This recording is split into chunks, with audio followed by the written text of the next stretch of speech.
ketakutan bukan dari Tuhan. Si pencuri datang untuk mencuri, membunuh dan misalkan.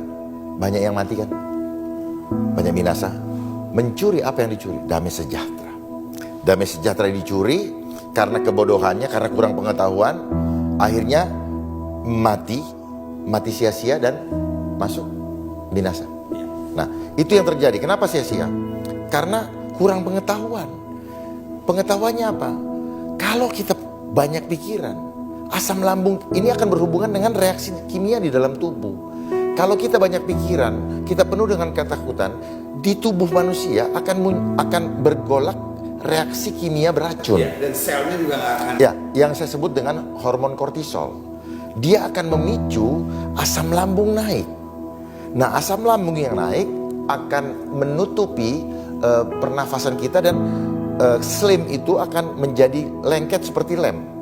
Nah, ketika pori-pori sel itu tertutup, kan sel ini kan punya pernafasan juga, Pak, punya pembuangan, ya, sel, dia hidup.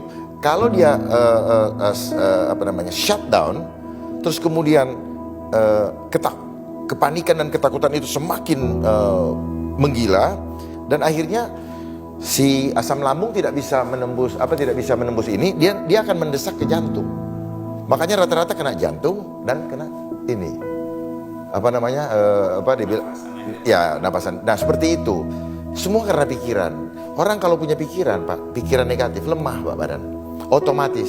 Makanya hati yang gembira adalah obat.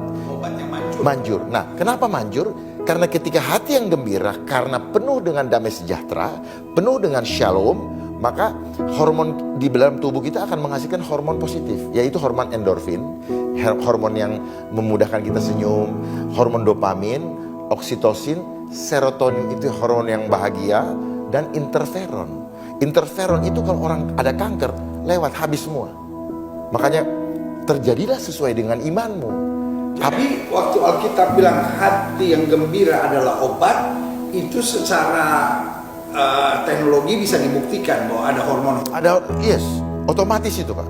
Karena tubuh kita sudah diperlengkapi oleh senjata oleh Tuhan untuk merecovery dirinya sendiri tanpa bantuan dari luar. Tuhan udah nyiapkan dari alam.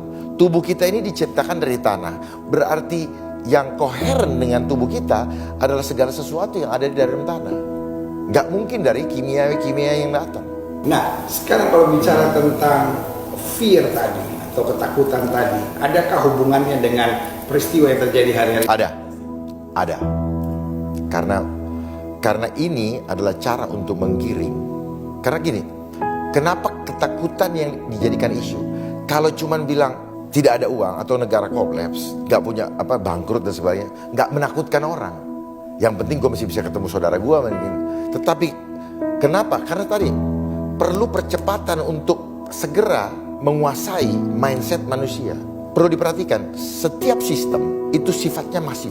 Masif itu memaksa skala besar dan intensitas tinggi. Memaksa ini apa? You don't have another chance. Kita tidak punya another option. You have to follow the system. Nah, ini adalah cara iblis di dalam menjaring kita. Kalau Tuhan memberikan free will, kalau dia nggak bisa memberikan free will, nah kita mau digiring, mau orang taat, mau enggak, ikut semua. Itu kan ada dalam firman Tuhan, bahwa orang taat apa enggak mau dibawa semua, dimasukin ke dalam sistem yang nanti pada akhirnya Tuhan temukan kita sudah masuk dalam registernya dia. Padahal taat. Makanya jangan kita ikutin protokol manusia, ikutin protokolnya Tuhan. Dan keselamatan hanya ada di dalam aku. Tetapi yang ketika kita hanya mengikuti protokol manusia, Pak, tidak ada jaminan keselamatan. Itu yang membuat sampai sekarang orang selalu khawatir hidupnya. Banyak orang melakukan sesuatu dengan latah. Karena dia make, gua make. Padahal walaupun dia sembunyi di lemari besi, kalau ketakutannya masih ada, nggak ada gunanya. Karena di mindsetnya, Pak, begitu di sini takut, sini coba taruh pikiran Kristus. Oh, beda, firm. Dan saya bisa buktikan secara objektif, Pak. Ketika kita mengatakan Tuhanku dahsyat, maka tubuh kita kuat. Ketika saya memikirkan kekhawatiran, tubuh kita lemah. Saya bisa buktikan. Bagaimana buktinya? Buktikan. Saya izin, Pak, ini namanya muscle test. Kenceng ya, tahan ya. Nah, kayak gini. Tuhanku dahsyat. Tuhanku dahsyat. Tuhanku dahsyat. Iya, selesai. Aku khawatir. Aku khawatir. Tahan ya Pak Pendeta. Khawatir. Bener. Ya. Kuat tuh. Kalau papi kan bisa Ya. kuat tuh. Tuhanku dahsyat. Tuhanku dahsyat. Yes. Kuat. Ya. Aku khawatir. Aku khawatir. Kuat. Jadi ini yang saya bilang, sel itu cerdas Pak. Ulang. Tahan. Tuhanku dahsyat. Cukup sekali aja dalam hati juga udah jadi. Oh, Ya. Sekarang, aduh aku khawatir. Coba Papa bilang gini, COVID. COVID. Covid. Aku sehat. Aku sehat. Itulah sel Pak. Sel. Jadi Terbukti ini. jadi inilah gelombang. Bab apa yang Betul.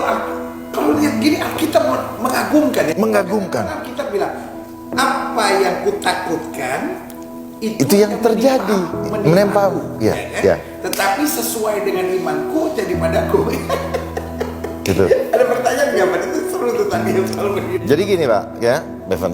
Nah, Kalau Papa kan lebih Alkitabiah kan, Papa kan S1 teologi. Kalau saya cuma mau nanya straight to the point Bang. COVID-19 itu ada nggak sih Bang sebenarnya? sebagai anak Tuhan, saya percaya penyertaan Tuhan sempurna. Ini hanya seperti iklan, ya. Bagi saya, ini pendapat pribadi. Karena nanti ada yang tidak suka, tapi pendapat pribadi saya. Kenapa saya imani dalam nama Tuhan Yesus bahwa ini adalah permainan pikiran, fear engineering. Ketika kita ditakut-takutin dan kita takut, kita kena. Gitu. Sebenarnya apa? Apa saja kalau dipropagandakan, kayak misalnya jualan, misalnya Evans gitu. Wah, terus semua media mendukung, semua di sini mendukung, semua gitu. Jadi barang itu.